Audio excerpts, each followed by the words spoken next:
What's up, Internet? Cory Zamier here, back with the Collecting with Cory Show. First off, I want to say thank you for all the congratulations left in the comments section on last time's video. It wasn't last week, I actually skipped a week. I'm going to be aiming for almost weekly. As I said, sometimes we'll skip a week if I have another video planned. I did have a few things I wanted to talk to you guys about this week. This week we're going to be talking about the new Nintendo 2DS and having a game giveaway as always. And we're also going to be talking about the latest issue of Game Informer, which has the top 100 RPGs of all time. We're going to be talking about that list because I just looked at it while I was taking a shit and it seemed pretty interesting. Let's go.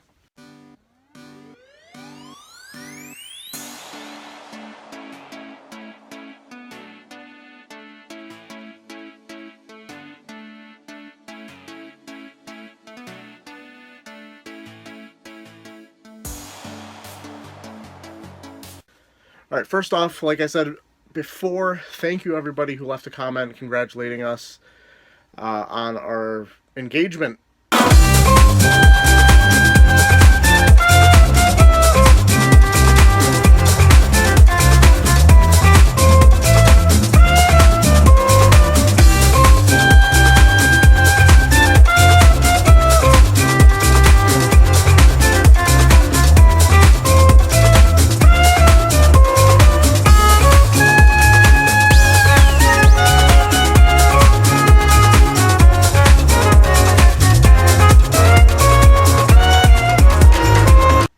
Have some more news for you coming up sooner than later, I believe, about life stuff. So if you're interested in shit like that, go check out the weekly vlog because you'll be seeing a lot of that there. First thing I wanted to talk to you guys about this week was the new Nintendo 2DS XL.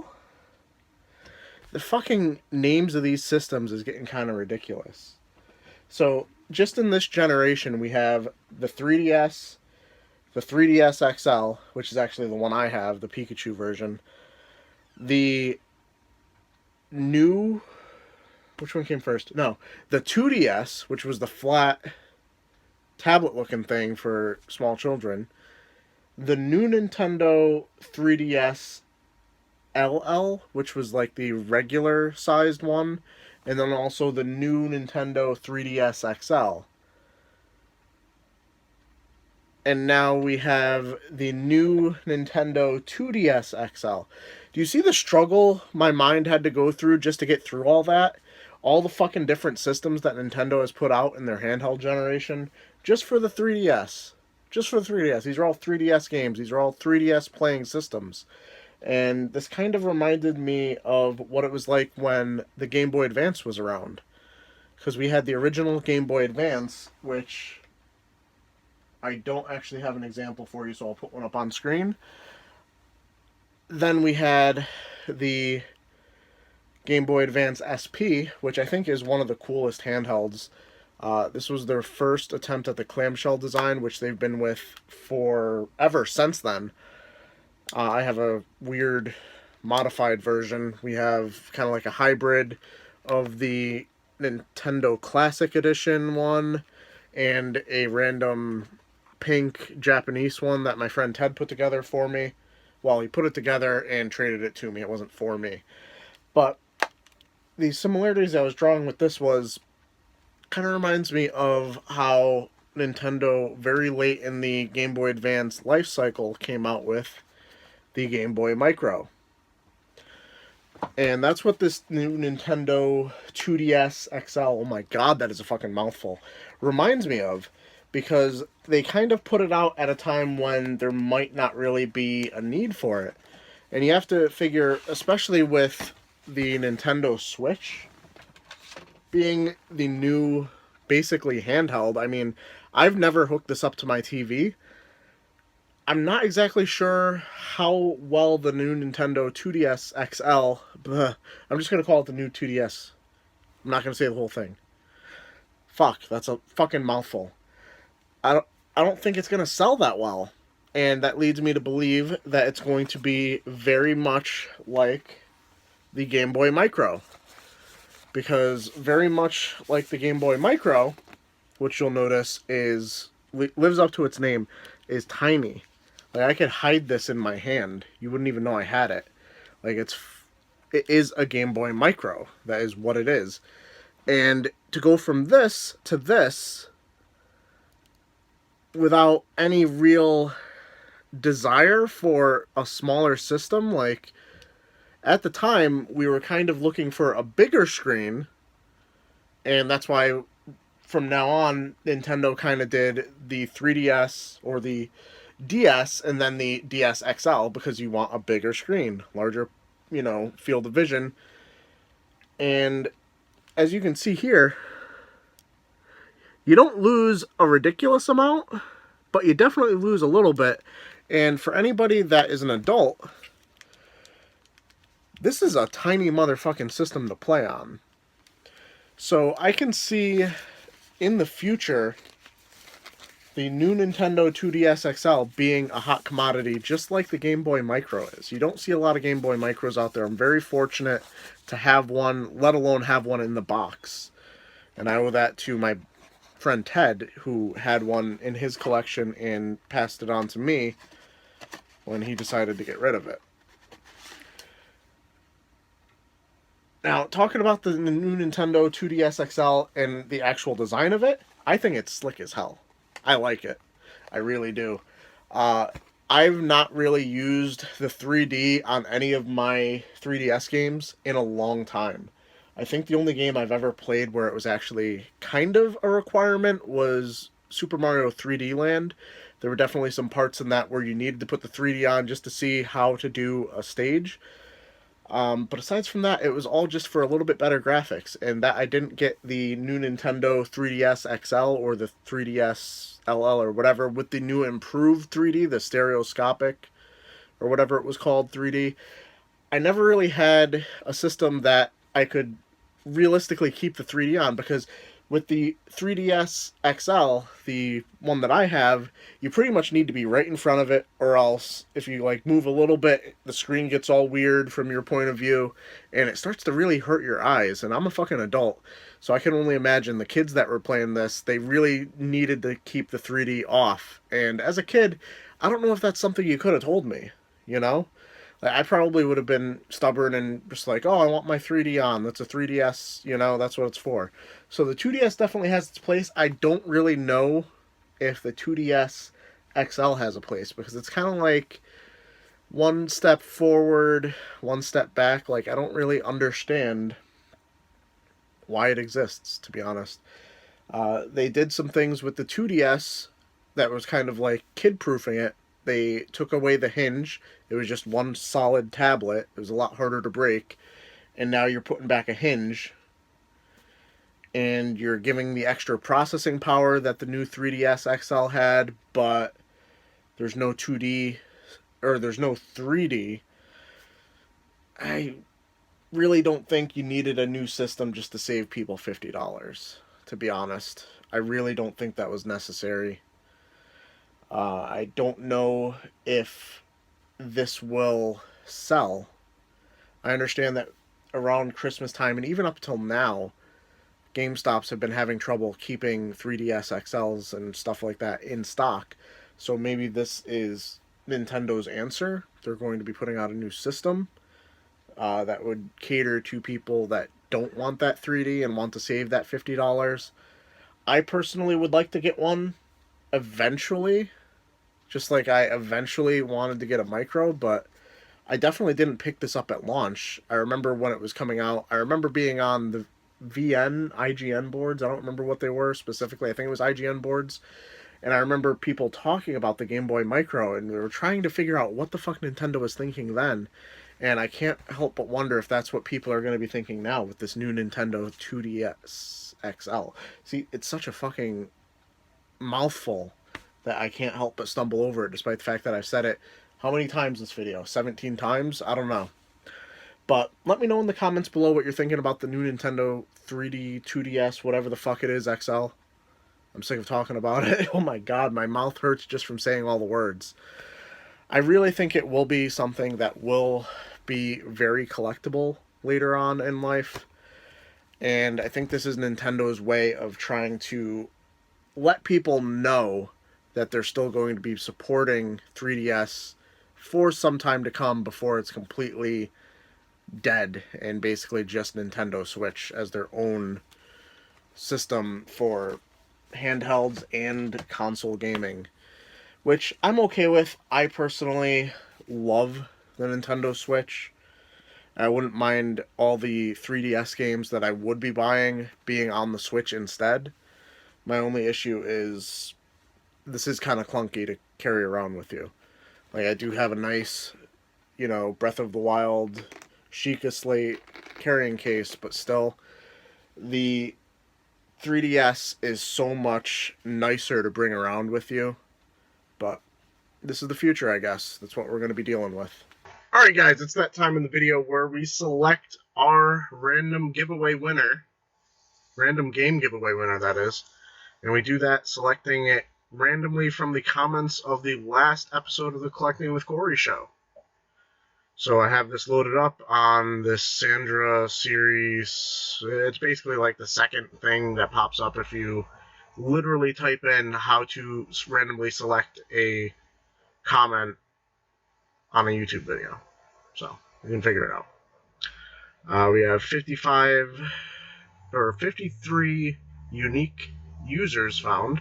Gonna randomly pick a winner. The winner is... Oh, that doesn't work. I won! Nope. Let's try that again. Yeah, I won again. And I spelled thanks wrong. Alright, let's try that again. Alright, Sega CD Universe. I don't believe this is the first time you've won something from me. I think you won one of my subscriber contests back in the day. So let me know your mailing address, because I probably lost it. And as always, there is a random game giveaway for this video also, so like the video, leave a comment below. And I'm pretty sure I also gave you some suggestions for what the comment could be for in this video.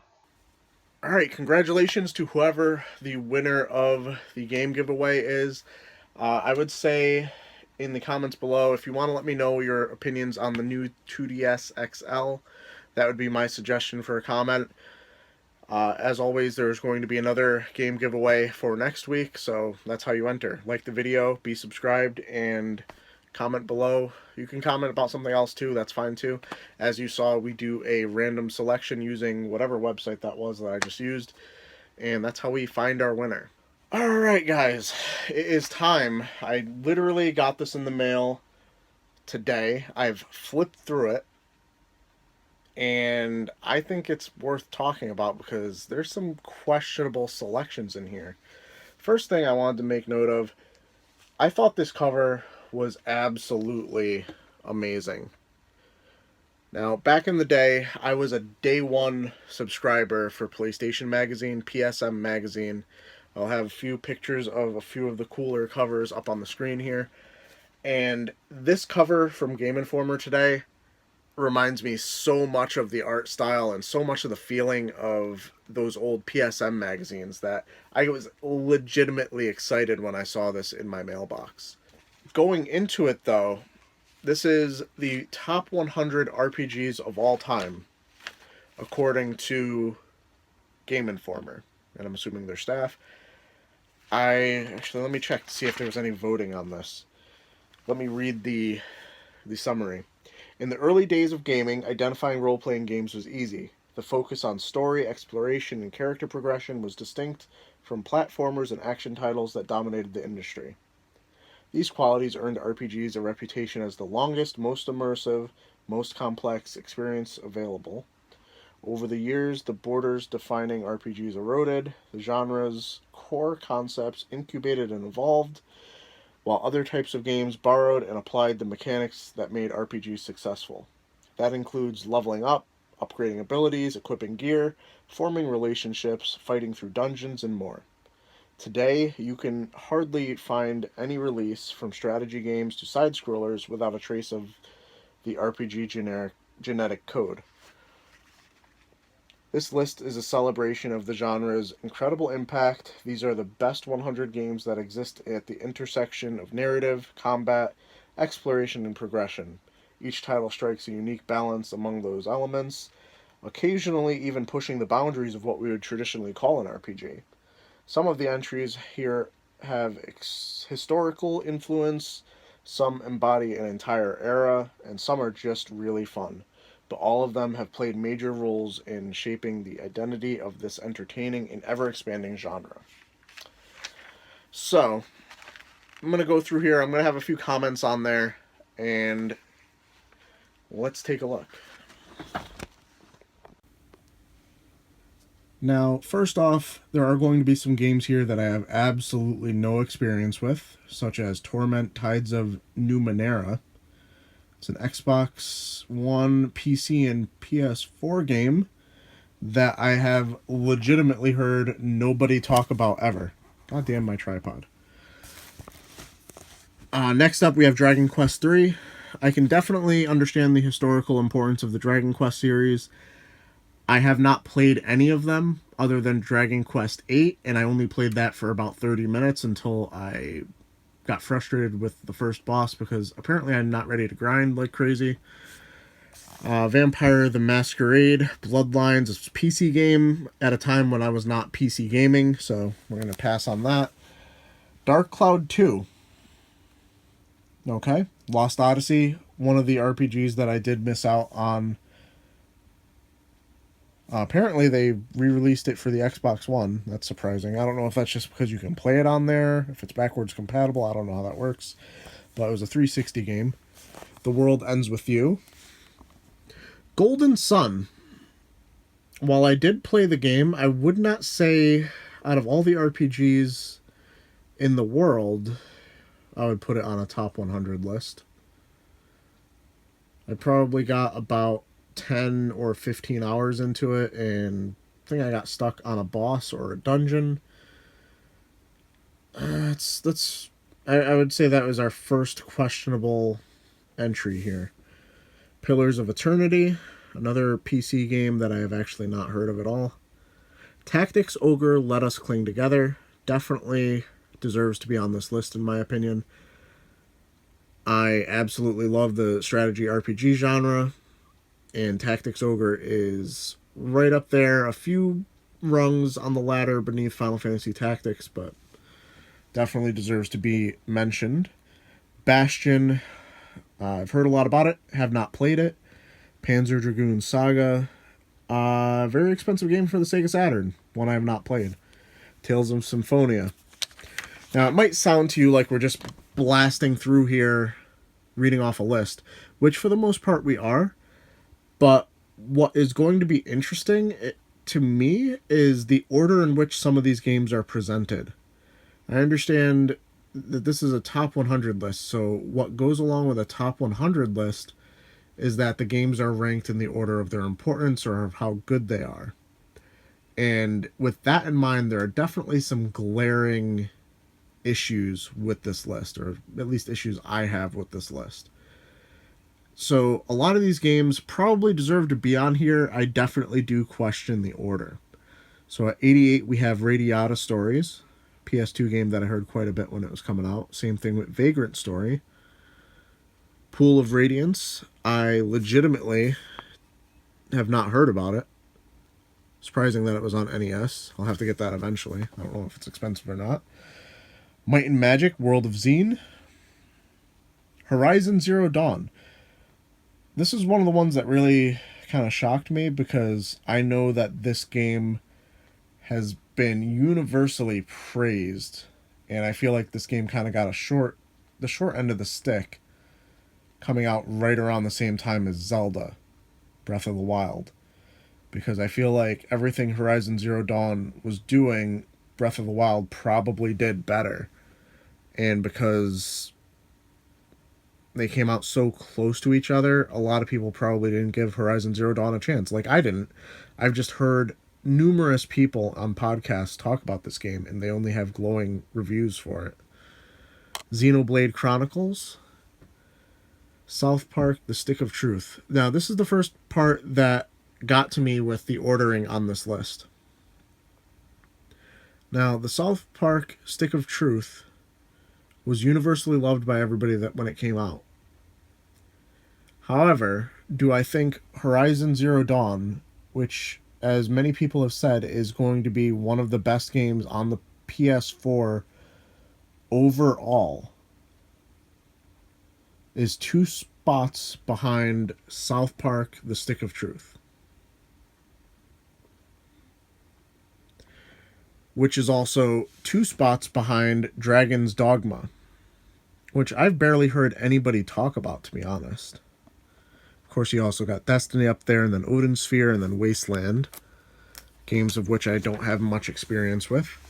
Radiant Historia, an RPG I have on the DS that I put maybe 2 hours into and couldn't get into.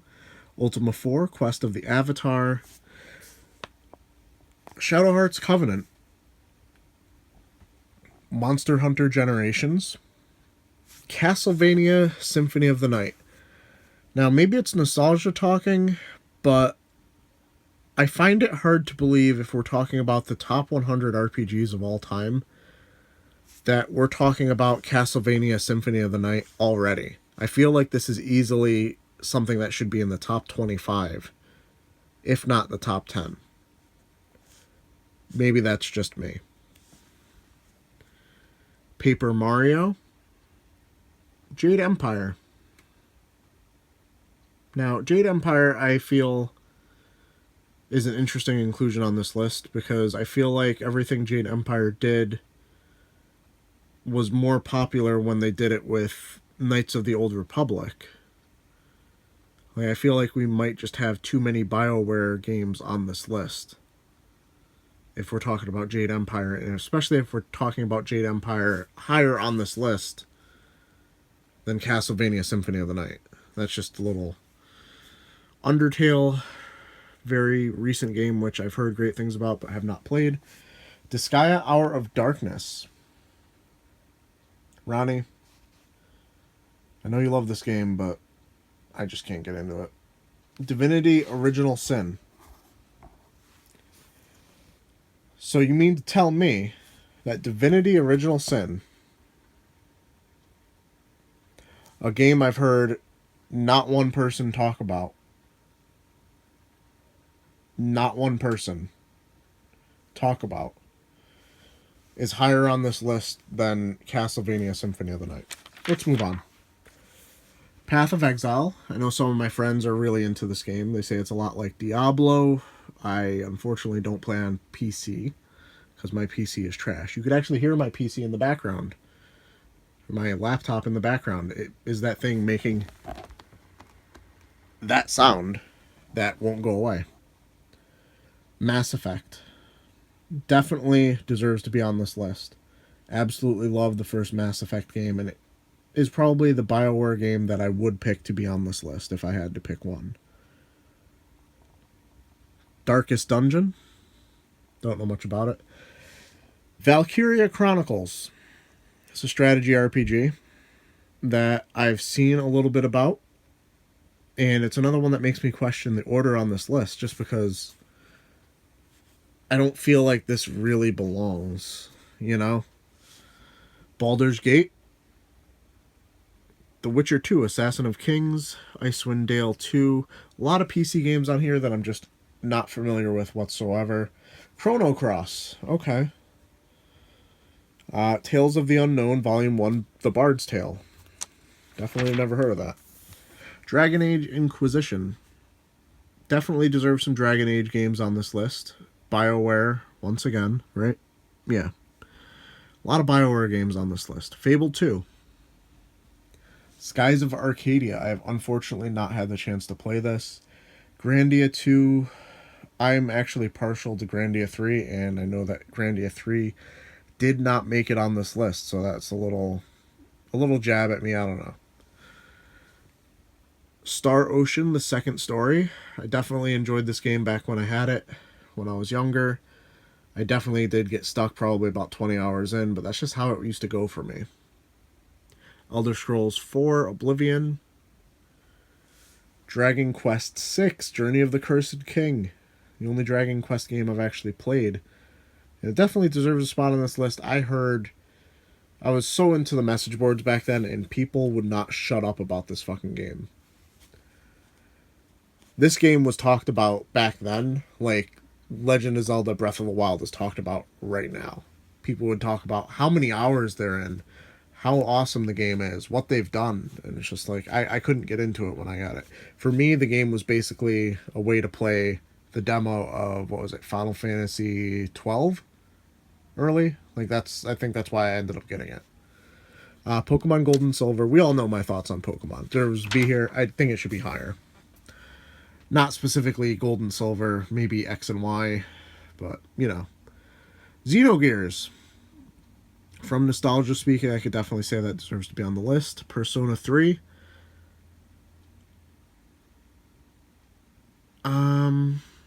Yeah, Persona 3.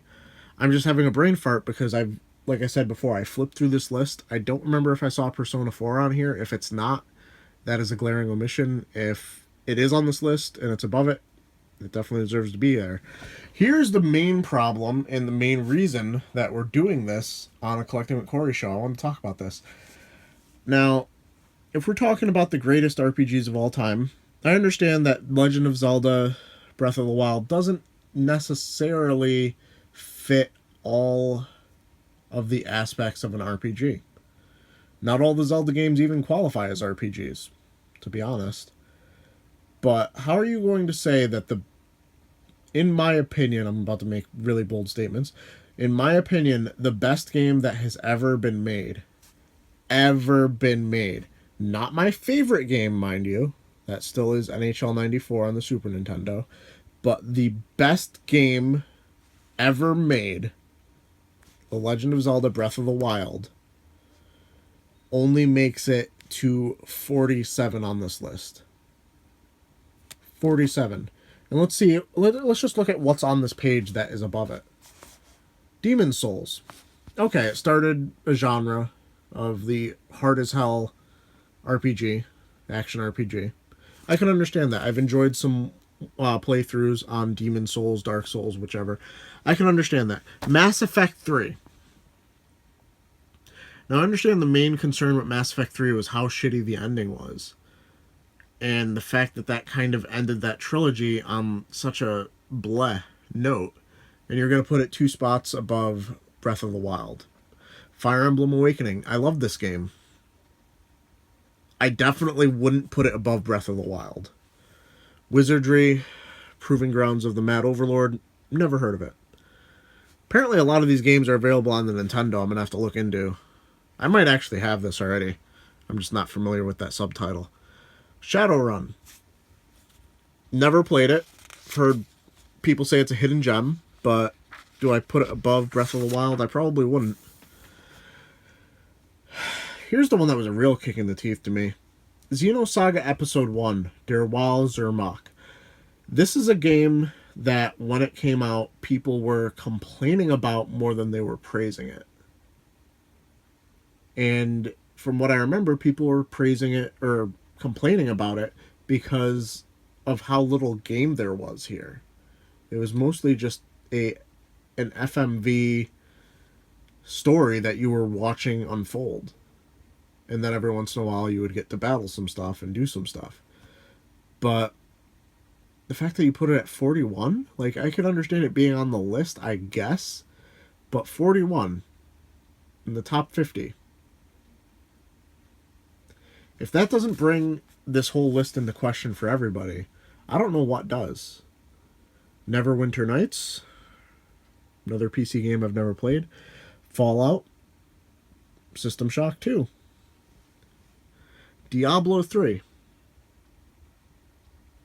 Now, if my memory is escaping me, I think Diablo 1 and Diablo 3 are on this list. I do not remember seeing Diablo 2, which would mean I should probably just throw this magazine in the trash.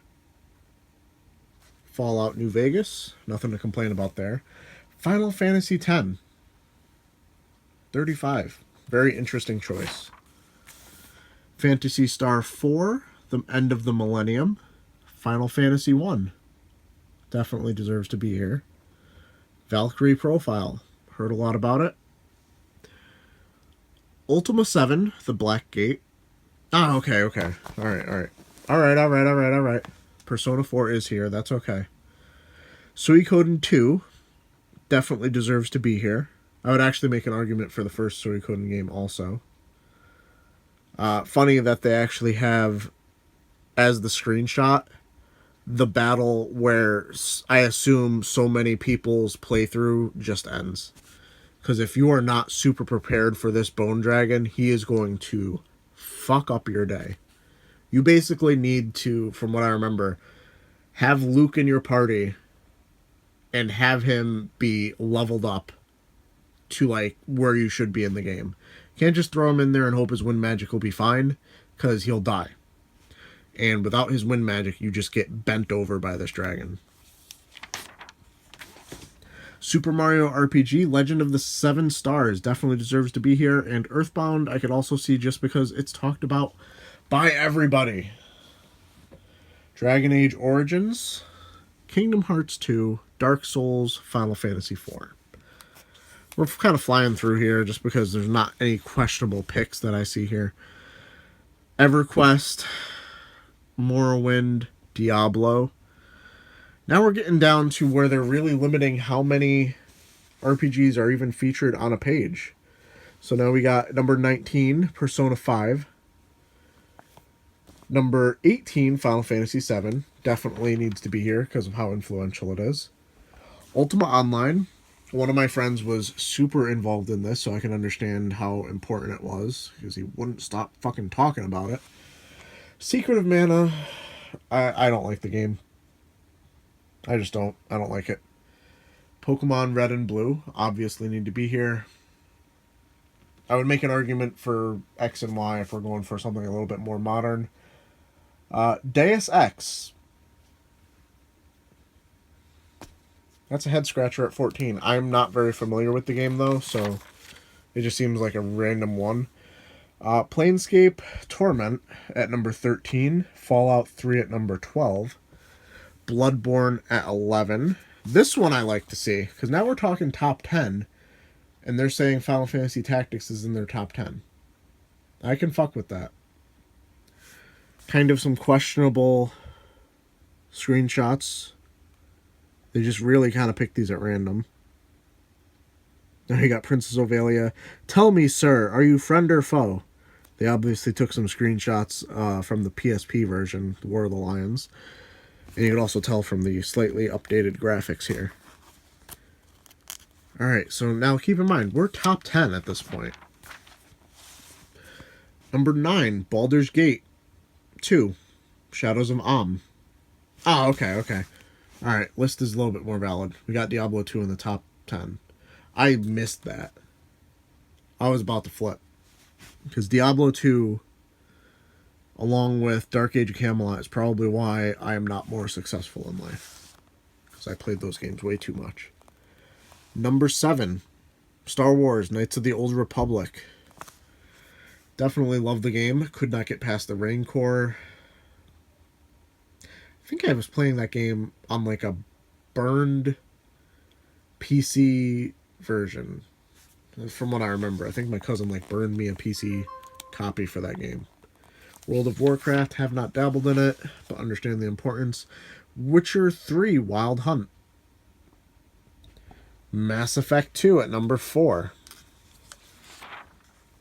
Chrono Trigger at number 3 definitely deserves to be there. I would actually probably put it at number 1. Final Fantasy VI at number 2. Understandable. And finally, at number 1, we have The Elder Scrolls V Skyrim. And finally, at number 1, we have The Elder Scrolls V Skyrim.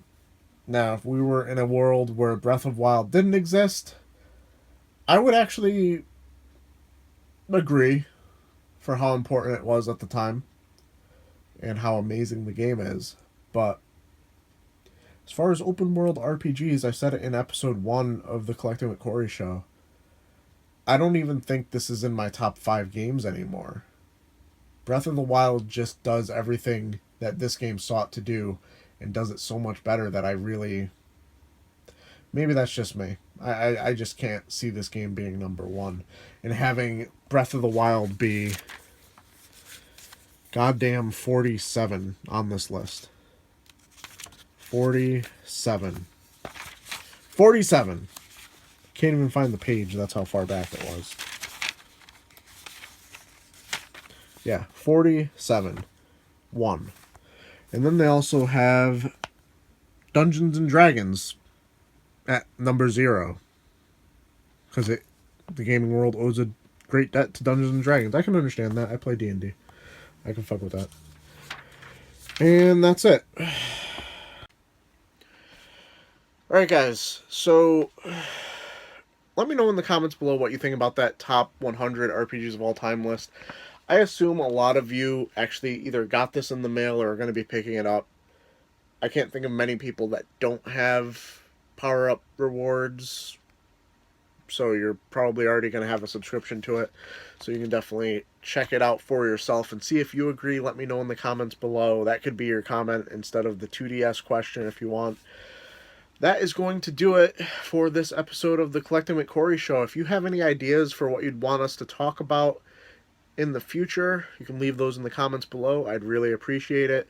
Like the video. You can go check out our Patreon page. Link will be up on the screen somewhere. Subscribe if you're new. And as always, keep it real, Internet. I love you guys.